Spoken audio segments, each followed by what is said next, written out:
What's up, everybody? Welcome back to the channel. Today we're going to be diving into a topic that's pretty critical for anybody that is doing life insurance. So what it is, basically it's the cost of inaction, and what we need to do is we need to build the buyer's pocket. So what do I mean by this? So when we go and set up a sale, what we want to do, we want to add urgency to the sale, but also we don't want to push our clients too much so that they do end up not going through with it. So there's a way that we are able to build that in a sale, and I wanted to go over that so you guys could kind of understand what your client is going to be going through. So on here, what we have is it's basically our client's awareness. So here we're going to have not aware, so they don't know what this problem is, and most likely they wouldn't have filled out something in the first place. So typically we're not going to get a client in there.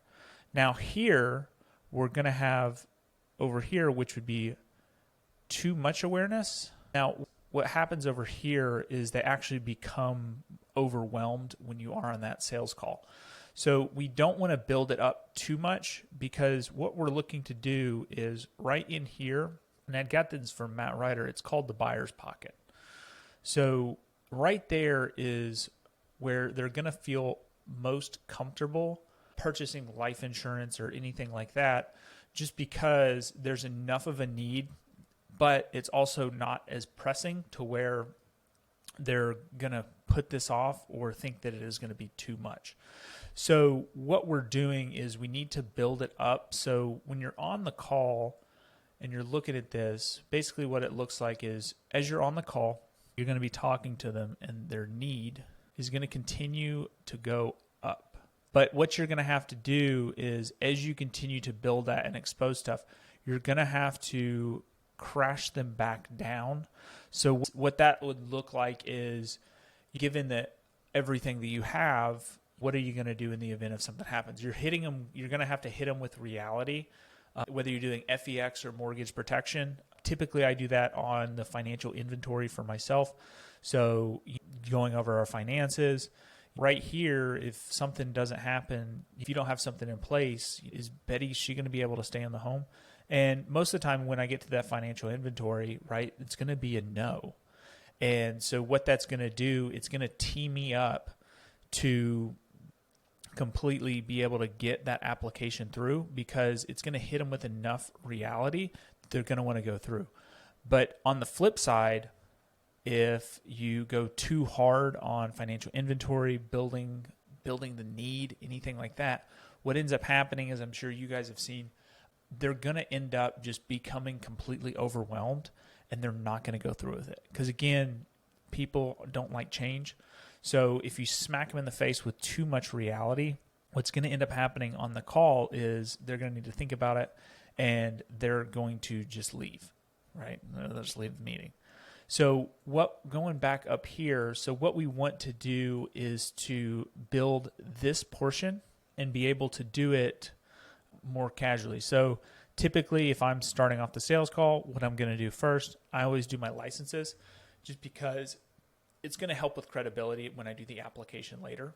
Then what I'm going to do is I just kind of get a surface level why, right?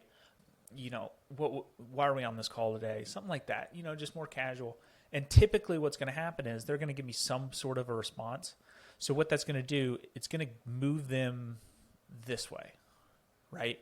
And if I can get them over in here, I'm good to make that sale. So typically right here, the opening part of my sales call. So on that, they're going to kind of go in. And depending on how much they give me in that front end, I might not even need to build on the why a little bit more. Typically, it's going to be pretty straightforward. I know they want it, etc. So on that one, then what I do is I use the financial inventory on there, and then inventory. And then I'm going to do I like to do a little fire drill. So the fire drill would be, I take their finances, we do it, and then I say, okay, we lose one. How does that look like? And a lot of times that's going to build enough of a need. Now, in some cases, if it's too much of a thing, you do end up pushing the client away, just because if in the financial inventory, in the financial fire drill, they're going to be more so completely screwed if one of them comes over. What that might do, it might push them out here. So just know that. Or if you're really pressing somebody on if they pass, etc., what's going to happen to the kids. If you push too hard, they're just going to be too problem aware and they're going to go away. So they're not going to be in the buying state anymore. So for the financial fire drill, I sometimes use this one, I sometimes don't. It's really just going to depend whether I need to build that need more. Typically, if I'm in the financial inventory and I get past that and their finances, it's kind of normal, I can get away with a financial inventory. But occasionally I will need to do a fire drill if I need to build that need a little bit more. But just know you might end up pushing over. But at the same time, I wouldn't worry about that, especially with people on the phone. Because again, if they really want it, they're going to want it. But you just need to build that need. It's very rare that you see you build the need too much on this. But one of the things is we just want to make sure that we are always putting people in the buyer's pocket.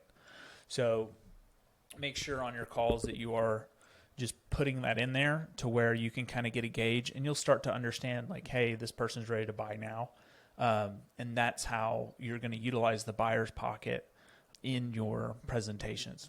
If you have any questions or anything like that, just leave a comment, like, subscribe. I'm more than happy to help you guys out with anything else you need. If you have any CRM questions or if you have any ideas of what you want to see next week on the video, just let me know. I'm happy to help. Thanks. Bye.